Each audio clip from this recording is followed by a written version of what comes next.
Baik, perkenalkan nama saya Budiman Jayalawli, NIM 23011111781.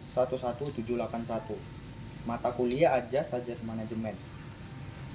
Baik, soal yang pertama itu seberapa penting koordinasi di dalam organisasi? Jelaskan. Koordinasi adalah sebuah proses dalam menyatukan dan mengintegrasikan kepentingan bersama. Koordinasi dalam organisasi sangat penting karena membantu memastikan bahwa berbagai bagian atau tim bekerja bersama secara efisien untuk mencapai tujuan bersama.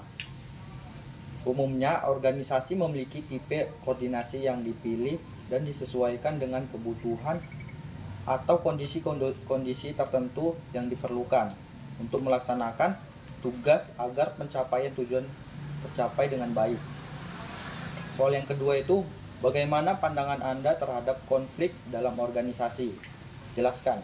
Salah satu persoalan yang sering muncul selama berlangsungnya perubahan di dalam organisasi adalah adanya konflik antar anggota atau antar kelompok. Salah satu penyebab timbulnya konflik adalah adanya penolakan terhadap perubahan.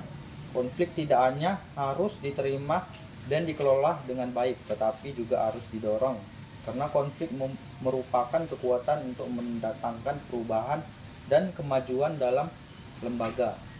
Dalam suatu organisasi yang menjalankan aktivitas secara perlu,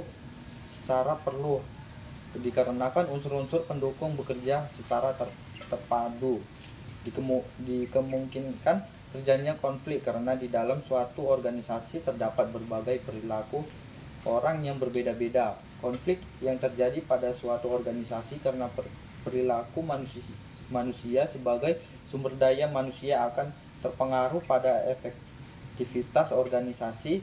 Karena itu setiap konflik yang terjadi diharapkan dapat diselesaikan dengan melalui manajemen konflik. Baik, soal yang ketiga itu sebutkan poin-poin penting dari makalah kelompok yang dipresentasikan waktu di kelas. Baik, materi kelompok saya adalah pengawasan digital. Poin pertama itu ialah pengertian pengawasan digital adalah penggunaan teknologi digital dan perangkat lunak untuk memantau, mengukur, dan mengolah kinerja organisasi. Poin yang kedua itu dari pengawasan digital memiliki tujuan antara lain keamanan, perlindungan privasi, pengolahan risiko, peningkatan efisien, dan menangani kejahatan. Baik, poin yang ketiga itu memiliki keuntungan dari pengawasan digital. Keuntungan dari kebijakan pengawasan digital meliputi perlindungan data pribadi pengguna dan peningkatan citra serta daya saing perusahaan. Namun, kebijakan pengawasan digital juga memiliki beberapa kerugian, termasuk masalah privasi, biaya yang tinggi, kerentanan terhadap serangan, dan ketidakmampuan untuk menghentikan pencurian. Poin yang keempat itu proses implementasi pengawasan digital. Ada beberapa poin. Pertama, analisis kebutuhan. Kedua, pengembangan sistem. Ketiga, penerapan testing. Keempat, pemeliharaan. Poin yang kelima itu penerapan pengawasan digital dalam manajemen. Penerapan pengawasan digital dalam manajemen.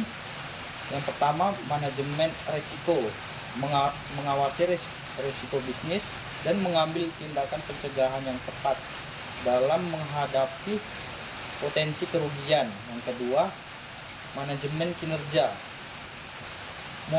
Memonitor kinerja karyawan untuk memberikan umpan balik dan mengidentifikasi area peningkatan. Yang ketiga, manajemen keuangan. Melakukan audit internal dan pemantauan arus kas untuk mencegah fraud dan meningkatkan kesehatan keuangan. Cukup sekian dari video saya. Terima kasih.